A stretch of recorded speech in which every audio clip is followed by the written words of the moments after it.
So this is the segment of the show, and if you're not watching the live cast, this is The Pour, the weekly tasting here with Risky Business. Tonight, something a little different from my usual. We're doing a little bit of a sour tonight. Tonight on tap, Fuggles and Warlock. I'm assuming this is REI or REI. This is their Boysenberry Sour. Now, vertical is so challenging. This is a Boysenberry Sour. It's not an overwhelmingly strong beer. It's a 6.5%, which is a little big. But it's an unfiltered kettle sour, which means that it's lactose soured in the kettle pre-boil, mashed and etc. etc. Popped into the kettle, left overnight at temp to sour in kettle, and then boiled and produced that way. I'm going to do some kettle sours this year. I'm looking forward to trying a few. We haven't done any sour brewing, and that's, I think, a great opportunity to start. This is a delicately tart wheat kettle sour brewed with fresh boysenberries. So I am expecting to get some of that bright berry flavor, some of the sweetness from the berries, but also obviously the tartness that does come from lactobacillus and lactic acid souring. Water, barley, malt, wheat malt, boysenberries, hops, and yeast. These guys are out of Richmond, BC, Fuggles and Warlock. They've got a number of beers. Overall, I'm very, very impressed with this as a small Canadian brewery. They're doing some interesting things. They're making some good beers. As with any brewery, I don't like them all, but I like more than enough of them to buy them again and again and again, and don't have any problem with doing that. So Fuggles and Warlock, Western Canadian beer. Give it a try. This is the REI, or I'm assuming REI. I don't speak that, so I don't know. But this is a 7 IBU, so it's just hopped to keep it in the right place. I will be drinking out of a nice little tulip for my sour. Let's give this guy a kick, because I can't toss it to Luke to get him to do his whatever thing. So, it's all me. Let's do it. This week on The Pour. Fuggles and Warlock. Ooh. A little berry on the nose when I opened it, but it immediately gave way to lactic acid and sour.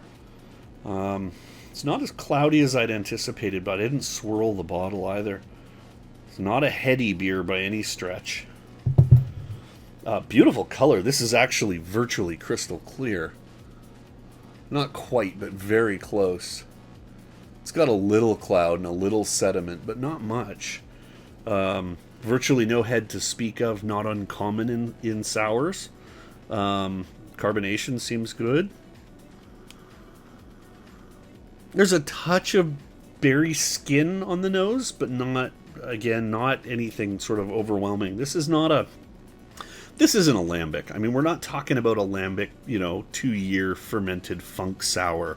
This is a kettle sour, which basically means all you're getting is that lactic acid that builds in that first 20 hours or 18 hours in the kettle before it goes to boil, and that's about it. You don't tend to get the funk. You don't get some of that barnyard. You don't get horse blanket. You don't get any of the bacterial fermentation character. It's just tart. So let's see how that tart works, because it sometimes the tart can be over the top on a kettle.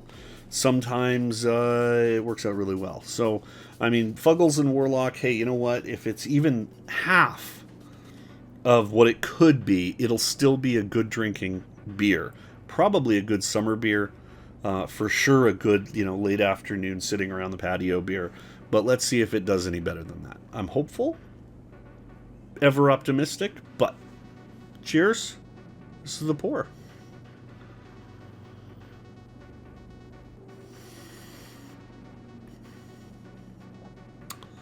That's a very, very tart and a very lactose sour. It goes away very, very quickly on the palate once it's... The sourness lingers a little bit. I'd be hard-pressed to find... I definitely get berry. I mean, there's certainly berry there.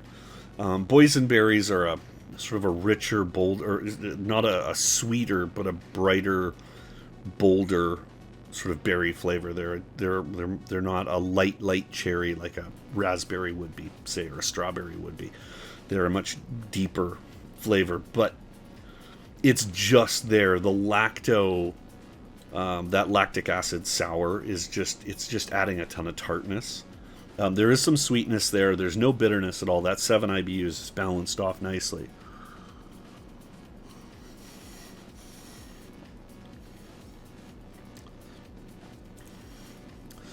Yeah, there is a bit of that sort of skin, berry skin in the flavor. No funk at all. Very much a kettle sour. It's a lactose sour. But I also am not getting any of the wheat malt. I'm not getting any of the whatever barley was in there. There's just maybe a hair of that, but it's so subtle. It really is kind of coming off like a really tart. It almost like you took a weak berry juice and then just added a lot of vinegar to it. But not really. No, it's not like vinegar. That's the wrong word. Acetic has a very different flavor. This is definitely lacto. It's very tart. It's actually quite refreshing. It's just, we're not talking Cantillon here. This isn't a Flanders red sour even. Like, this is nowhere in those farmhouse Belgian or German sours. This is not a Berliner Weiss. This is not a Lindemans or a. This is definitely a simple kettle sour for a simple palate, and in that regard, it does very well. I would actually buy this again for sure as a summer drinkable beer, but not as an experience beer. I think it's a great introduction to sours.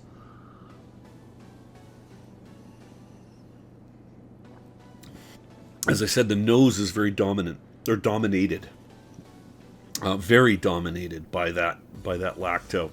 And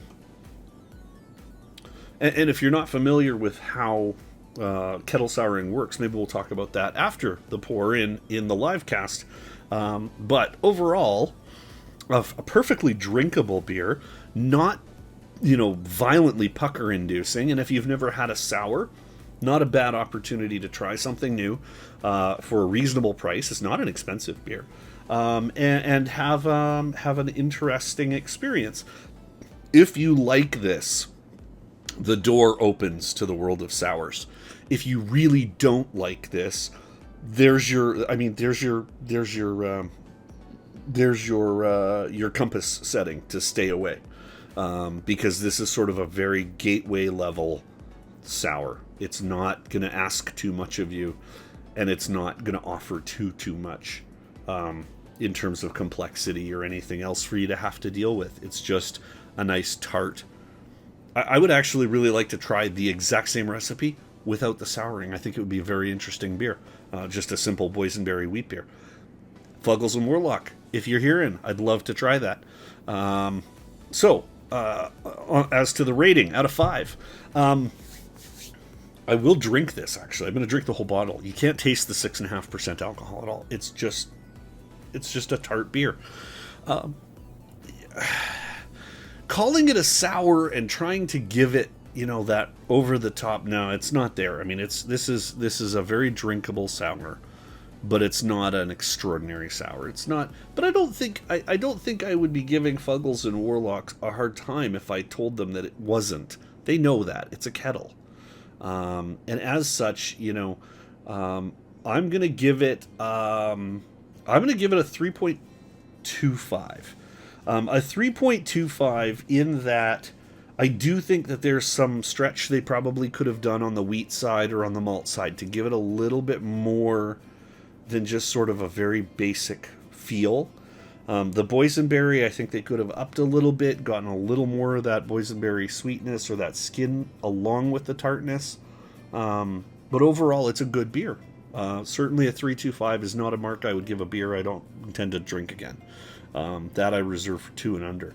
I think this is a perfectly valid beer to go after. So, hey, 3.25 for me. I'm going to put that up on Untappd. If you're interested in seeing our Untappd scores, check out the comments or the description of the video below. You'll see the links to both Luke's, who's not here, and my Untappds, and you'll be able to confirm that we're telling you the truth. What we say we're going to score on the pour is what we're going to do. This is going to be checked in with, reviewed live on the pour. YouTube.com RyskCA/live. RyskCA/live. There you go. 3.25, and there it is. Done. Checked in. Yeah. So that's it. That's the pour for this week. I'm not looking at you now because I'm looking at the screen because I have to make sure that I know exactly what I'm going to put on the screen in 5 seconds. But that's the pour.